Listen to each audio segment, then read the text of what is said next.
Hi, I'm Susan Reed from King Arthur Flour, and today we're going to make a very, very pretty Christmas cookie. They're called stained glass cookies.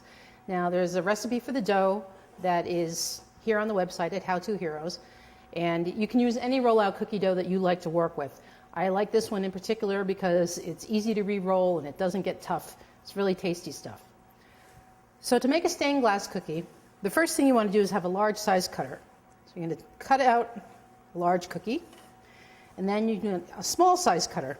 Now you can use something from the smaller end of a set, or these are little micro cutters designed for cutting aspic. And then you want to cut out a center. This can get transferred over to the baking sheet, and then you're going to bake it for 3/4 of the baking time. So say this cookie is supposed to bake for 10 minutes, you would bake it for 7 minutes and then pull it out of the oven. Now, if you have a cutter that has a lot of fine detail, like a snowflake cutter, and you really want those details to show, you can put the cutter down on this. The dough is already rolled on parchment, so you put down the cutter, and then you take away the dough from around the cutter's edge without moving the cutter. And that way, all the details will be preserved. And then you can pick up the whole sheet of parchment and then move it over to your baking sheet. After you've got your cookie baked off with some holes in it, that's where the stained glass is going to go. I'm fond of Jolly Ranchers for this because they dissolve really nicely, and the timing for them to get smooth and melted in the oven is just about right as the time it takes to finish baking this cookie.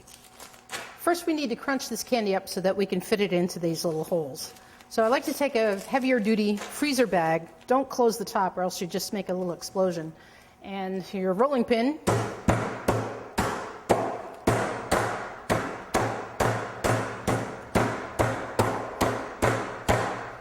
Doesn't do much for the sandwich bag, but it does get the job done. So I'm going to pour this crushed candy. I scoop it out in my little portion bowl here. Bigger pieces are going to have to go back for more behavior modification. You can also get Lifesavers in bulk. They come in handy little packets like this, and you can just give them a little tap. And then they're ready to work with too. Now, to get the candy into those little holes can be a little bit tricky. This is one of those places where little fingers might have an edge. But I use this modeling tool that I found at a craft fair.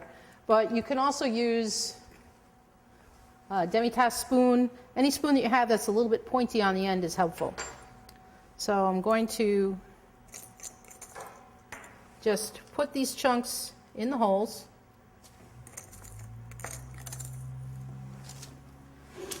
And once I have enough candy in each of these spots,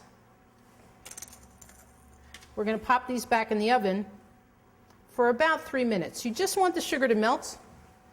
Now, when the candy comes up on the cookie like this, you want to make sure, just take a dry paintbrush and push it back into the holes. Because if it stays up there, it's going to bake onto that spot, and you won't have a nice smooth surface later on when you go to decorate them. And you can fill the candy a little bit higher than the holes, because as it melts, it's going to fall down into that hole and give you a really nice, smooth, even texture. If you leave these in the oven too long, the sugar will start to boil, and then you're going to have the stained glass won't look smooth. It's not necessarily bad, it's just something that you want to be aware of. So I'm going to put some of the cherry in here.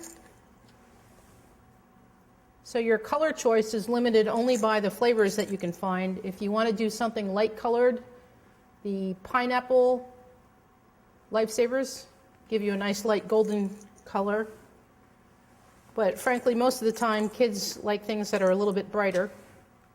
So I chose some bright colors.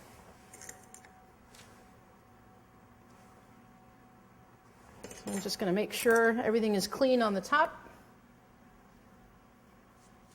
A little dry paintbrush action. And then we'll pop these in the oven for about 3 minutes. And then they'll be ready to take out and decorate. There's another way that you can make the holes for your stained glass, and that is you can bake the cookie about 3/4 of the way, not all the way through. It needs to still be soft. Take it out of the oven, and then take your shape and cut all the way through the cookie. Now, once the cookie cools down, you can pop out this hole, and then you can fill it up with the crushed candy, just like we showed before, and then pop it back in the oven. So you can see that our cookies have had their extra 3 minutes in the oven, and the candy is all melted and filled in all of the holes. If there's a spot where it hasn't quite reached the edge, you could take a toothpick and just make sure that it makes contact with the edge of the cookie while the sugar is still soft. But now these cookies are ready to cool off, and we can decorate them even more. We can use some frosting. Some people like them just as they are, which is fine. You can poke a little hole in the top and use it as an ornament on your tree. And these are our stained glass cookies.